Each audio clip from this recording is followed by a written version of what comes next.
The real story of Nicole Kidman and Keith Urban. How their marriage ended. This story isn't about a big fight.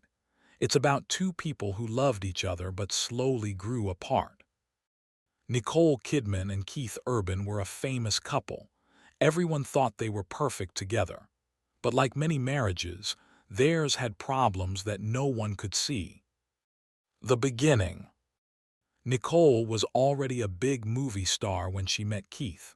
Keith was a country music singer but not as famous as Nicole. Before Keith, Nicole was married to Tom Cruise. That marriage was hard for her.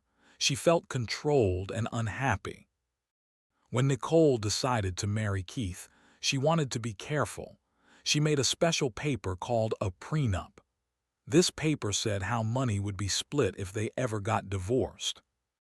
Nicole did this because she wanted to protect herself. She had already been hurt once. She didn't want it to happen again. The prenup paper. The prenup had important rules. It protected Nicole's money from her movies and work. It said Keith would get money for each year they stayed married. It had one scary rule. If Keith started using drugs again, Nicole could end the marriage and he would get nothing. Keith had problems with drugs before he met Nicole. He went to a treatment center to get better. Nicole knew about this. That's why she put that rule in the prenup. What went wrong? At first, Keith and Nicole were happy. They loved each other, but problems started. Keith felt small next to Nicole's big fame.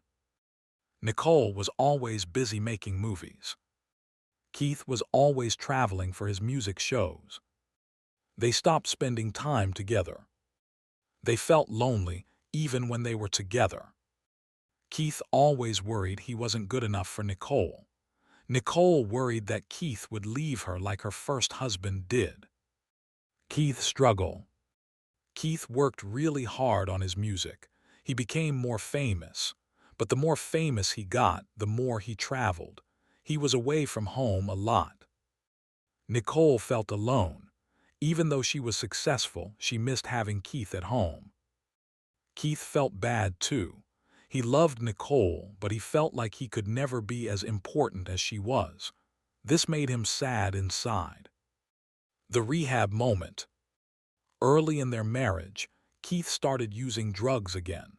Nicole had to take him to a rehab center in the middle of the night. She was crying because she was so scared. Nicole could have used the prenup rule to end the marriage right then, but she didn't. She chose to forgive Keith and help him get better. Keith finished rehab and got clean. They kept going with their marriage. Growing apart. Years passed. Keith stayed clean from drugs, but their marriage got harder. They barely talked anymore. They missed each other's important events. They stopped trying to fix their problems. They became like strangers. One night, Nicole asked Keith a simple question: "Are you happy?" Keith couldn't answer. He sat down and finally said, "I don't know how to make you happy anymore. I don't feel like I'm enough." Nicole was shocked. She never knew Keith felt this way. The big talk. They talked for hours that night. No cameras, no fame, just two sad people. Keith said he always felt smaller than Nicole. He worried about disappointing her. He felt the prenup reminded him he had less money. He was tired of feeling not good enough. Nicole said she felt lonely. She used work to hide from her feelings. She was scared of getting hurt again. She didn't know how to let Keith fully into her heart. They both realized something sad. They still loved each other, but love wasn't enough anymore. The $11 million. When they decided to divorce, their lawyers looked at the prenup. According to the rules they signed, Keith had earned $11 million during their marriage. This wasn't Keith stealing money. This was what the contract said he should get. For every year he stayed sober and married to Nicole, money was added up.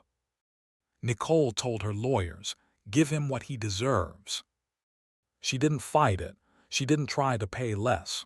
She wanted Keith to leave with his dignity. Keith didn't want to take the money at first. It made him feel bad, like people would think he married Nicole for money. But the lawyers and even Nicole said he earned it fairly. When the secret got out, someone who worked for them told the newspapers about the $11 million. Suddenly, everyone was talking about it. The headline said, "Keith Urban takes millions from Nicole. Nicole Kidman's husband cashes out. Divorce payout scandal." But these headlines were wrong. Keith didn't take anything. Nicole gave it to him because it was fair. People on the internet got angry. Some blamed Keith. Some blamed Nicole. But nobody knew the real story. How they really felt. Nicole felt terrible. She tried to handle the divorce quietly and kindly. Instead, the world made it look like a big fight. Keith felt embarrassed. People thought he was using Nicole for money, but that was never true. He loved her. Both of them were just two sad people trying to end our marriage in a nice way. The final meeting. Months after the divorce, Nicole and Keith met one more time. No cameras, no lawyers, just them. They met in a quiet garden in Nashville. Keith said, "I never wanted the money." Nicole said, "I know. I'm sorry everyone made it into such a big deal." Then they talked honestly for the first time in years. Keith said he always felt like he wasn't good enough for her. Nicole said she was sorry for shutting him out when she was scared. Keith said, "You were never too much for me." Nicole said, "You were always enough." They both cried a little, but they also felt relief. They finally understood each other. They weren't getting back together. They were just saying goodbye the right way. Moving on. After the divorce, Nicole put all her feelings into her acting work, went to therapy to understand herself better, learned that she could love someone without being afraid, became stronger and more open. Keith wrote lots of songs about his feelings, but didn't share them all. Realized he put too much pressure on himself. Learned that he was good enough just as he was. Made his best music album in years. What they learned. Both Nicole and Keith learned important lessons. Love is not always enough to save a marriage. Two people can love each other and still not work together. It's okay to let go before you hurt each other more. You can end a marriage with kindness instead of fighting. The truth about the money. The $11 million was never the real story. The real story was, two people tried their best to make their marriage work. They had problems they couldn't fix. They decided to end things before they broke each other's hearts completely. They chose to be kind to each other even while saying goodbye. What happened later? Months later, Nicole and Keith saw each other at an awards show. They smiled at each other. They talked for a few minutes. Nicole said, "I'm glad you're doing well." Keith said, "You look happier." They weren't angry anymore. They weren't sad anymore. They had both found peace.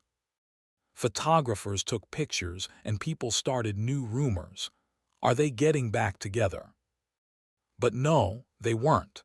They were just two people who used to be married being friendly to each other, and that was okay. The real ending. In the end, Nicole and Keith showed the world something important. You can get divorced without hating each other. You can love someone and still need to let them go. Being kind is more important than being right. Money doesn't tell the whole story. Their marriage ended, but they both grew from it. Nicole learned to trust again. Keith learned to believe in himself. And that's the real story behind the headlines. Not a scandal, not a betrayal, just two good people whose love story had to end. The main point: sometimes love isn't enough to make a marriage work. Sometimes two people need different things. And sometimes the kindest thing you can do is let each other go with respect and dignity. That's what Nicole and Keith did, even though the world tried to make it into something ugly.